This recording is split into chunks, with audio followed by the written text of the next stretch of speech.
askarigan Mareykanka wuxuu dhacay lacagta ugu tira badnayd oo abid laga dhaco bangi Mareykanka ku yaala wuxuuna noqday rich qani askari magaciisa waxa la David wuxuuna u shaqeeyaa shirkadda Loomis Fargo oo lacagaha kala gudbisaa bangi marka shaqadiisa waxa waaye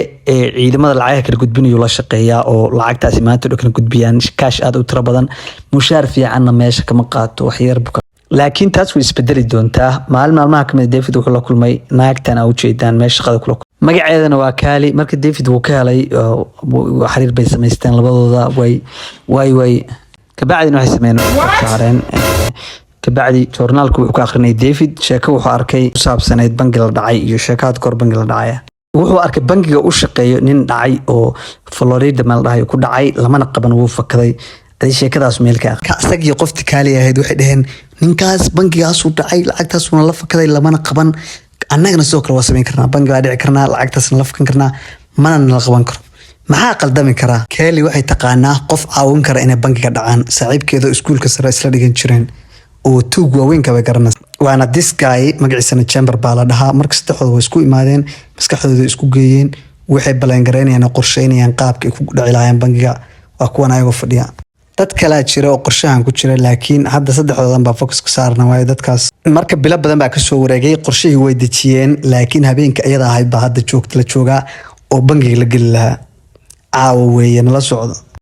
habeenkii baa la gaaray David habeenka uu shaqeynayay shaqada ku jiray marka shiftigiisa markuu dhamaaday shaqada uu ka baxay laakiin shaqaalihii kale oo shaqeynayay shaqada ka tagay laakiin ma uu tagin ee wuxuu gala qaybta gadaalo oo lacagta ku jirto wuxuu aaday khasnada ka bacdina wuxuu bilaabay inuu lacagta ku guro gaariga faanka oo meesha taag hal saac iyo bar ka bacdina gaari uu dhameeyay shaqadii oo gaariga wuxuu galiyay $17 million uu gaariga ku guro David wuu ogyahay bangiga inay ku xiran tahay CC camera tira badan marka gudaha ku laabtay CC camerooyinka oo say qiyaasi inay duubeen oo dhan ajaladoodii soo gurta gaariguna gashaday gaariguna kaxeeyay 17 milyan ku jira wuxuu aaday meel ay ku ballameen Kali iyo Chamber oo ay ku sugayeen gaari kale kabacdina meeshay tageen gaariga kale lacagta ku wareejiyeen gaarigan markay soo kireysteen waa gaari aad u yar dhibaatadaas ay leedahay way soo kireysteen waa gaari yar oo lacagtii oo dhan aan qaadi karin marka gadaal bay waxay uga tageen 3.5 milyan bay uga tageen gaariga hore oo Loomis Fanka ahaa bay uga dhex tageen waayo gaariga kale hadda ay wataan ma u qaadi karo lacagtii oo dhan waxa kaliya ay meesha uga tageen maahan lacagtii kaliya ee wuxuu kale David meesha ku ilaaway cajaladihii CC camerada ahayd oo asaga uu ka dhex muuqday meeshii uu ku dhex ilaawo gaarigii lacagta uga dhex tagay Chamber wuxuu aaday xaafadiisa Kalina waxay aaday xaafadeeda asagina wuu duulay oo Mexico buu aaday ninkii ahaa David laakiin wadanka Mareykanka banaankiisa marka aasid lacagta aad la dhoofi kartid waa limit gareysantaa $1,000 kaliya lagu ogoliyaa inaad la dhoofti dhinaca kale David xaaskiisa xaas buu leeyahay uma sheegin waxyaalan uu sameeyay meeshuu aaday waxay robot gareysay booliska meel walba ku dhijisay inuu miisan yahay oo la laayay meel ka baxay qof la waayay waa weynay way baadi goobis marka booliska markay heleen gaarigii soo xusay meesha uga tageen lacagta uga dhex tageen boolis markay gaarigii heleen lacagtiina heleen sidoo kale cajaladii way heleen cajaladii markay daareen David bay ka dhex arkeen inuu asagu bangiga dhacayo cajaladii uu ku duuban yahayba kabacdi way haystaan qofka lacagta uga shaqeeyay oo way hayaan cadeyntii way hayaan maadaama lacagtan dhacay lacag tir badan tahay FBI da arinta soo gashay boolis way dhaaftay laakiin David meel uu jira ma garanayaan email uu ku dhumanayo email uu ka baxay ma garanayaan wajigiisa baa waxa la geliyay meel walba TV-yada newska meel kasta si FBI da ninka u helaan oo dadka shacabka u soo Davidna Mexico iska raaxaysanaya ninkii Chamberlain asaga iyo xaaskiisa lacagtii intay qaateen wuxuu ugu baashaaleen kaliya laab bas bay dhex deganaayeen meel qorofayaale fiilay Christian meeshina Christian adduun lacagtii waxay ugu dhakhleynayaan si waali ah guriga Christian waa 7000 mitir oo square ah waana gated community waxa waaye xaafadaha albaabka xiran yahay dhan oo yaani meesha laga soo galay waardiyo kule xaafadu dhandeed ku wareegsan dadka qaaliga oo rich ultra rich ka dadka meesha degaan waxay soo gateen TV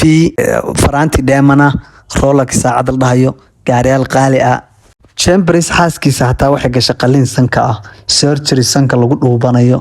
hataa qalina wax loogu sameeyay saa loo soo kiciyay Chamber xaaskiisa hataa waxay sameysay $200,000 ba intee boorso ku qaaday oo bangiga tagtay bay waxay dhahday lacagta ugu yar oo aan dhigan karo waa intee ama ugu badan idinkoo aan dawladda ugu dacweyn oo bangiga waxay ku dhahday awalwalina lacagtan lacag daroogo laga soo bixiyo maaha lacag kabacdina dadku way dareemeen FBI dina ku dacweeyeen kuwa bangiga qoftii Kali ahayd ee lacag badan ma isticmaashan gaaray soo gadatay caruurteedana bombalayaal u soo gaday wax saa weyn ma isticmaalin oo lacaga kabacdi warar xana markay FBI da maqleen oo ah ayadii David inay mar xiriir wada lahaayeen oo isdab